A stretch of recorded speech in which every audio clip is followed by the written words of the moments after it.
What's up with the New York Mets? I'm Mike Janella, and you probably recognize this guy. Darryl Strawberry, Mets legend, 1986 world champion, a guy who's on a couple of these walls here in the Mets offices. What's up, Darryl? How are you? I'm doing great. Good to be with you.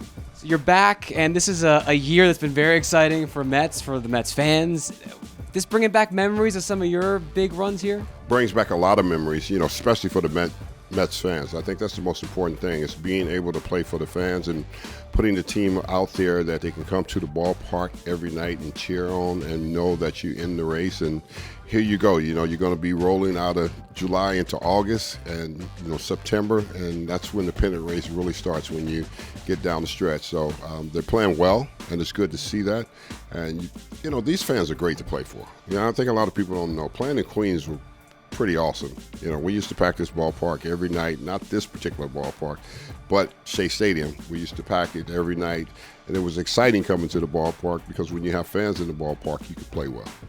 You played in both parks in New York. You played up in the Bronx, you played here in Queens. What is it about Mets fans, about when this team does well, that makes this fan base, this area, this building, not this exact building like you said, but what makes being in orange and blue that extra level? Well, I think the importance of players understanding that they had suffered for so long, and coming in the 80s, and when we got started with Davey Johnson being the manager, it just turned things around, and it brought fans to the ballpark. And they struggled for so many years trying to get that next championship, and you just hope that they can understand the importance of that, and getting into the playoffs and getting deep into the playoffs and playing well. And when you come to the ballpark, you could just feel it. You could feel the atmosphere. The fans are crazy. They believe in you. And the thing about it is that they never turn their back on you. They'll be here for you. If you don't play well, they're going to let you know, which is good, which is a good thing. I mean, because for me, it made me become the player I did. Playing here in Queens, I wouldn't have been the player I was had it not been for the Met fans and them making sure that I play up to my potentials. And that's what I love about New York, and that's what I love about playing in Queens. I'm here to talk to the players themselves. This is a team that kind of reminds me of some 80s teams. It's not just all home run hitters. They love getting on base. They love stringing together rallies. They base it around the starting pitching.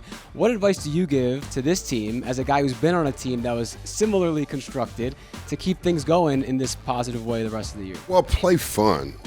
Play the game and have fun. Be fun about it. And don't be uptight. Don't get tight. Players have a tendency of getting tight in situations.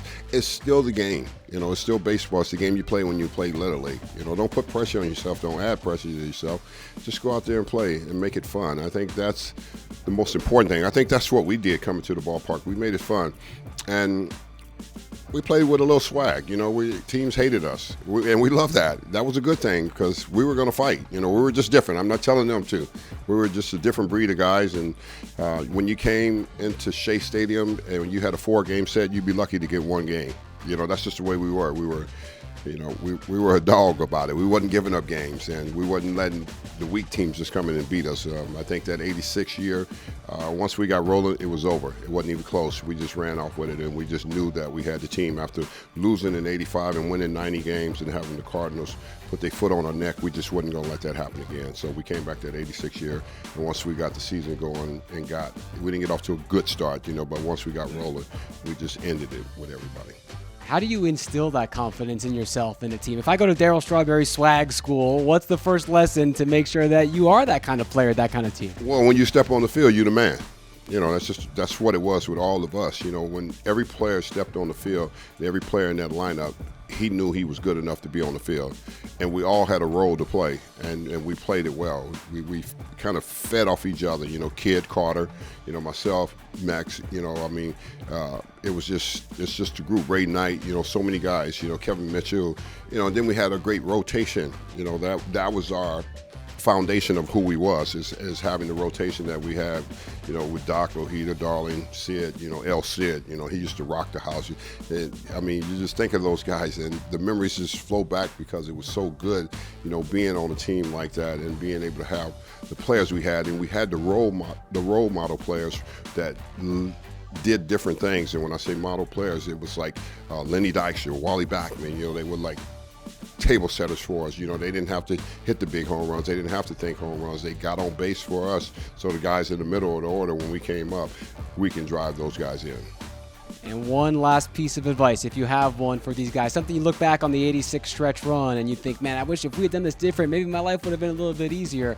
If you look at the guys out there today, what are you telling them as they prepare for a deep run hopefully this year? Please don't look at the scoreboard.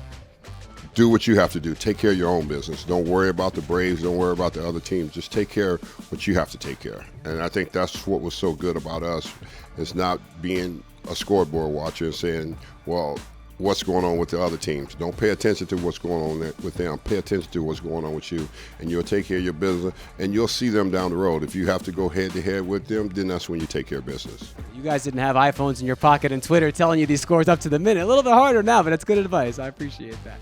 Well, thanks so much, and thanks for having me. All right. Darryl Strawberry, say no more.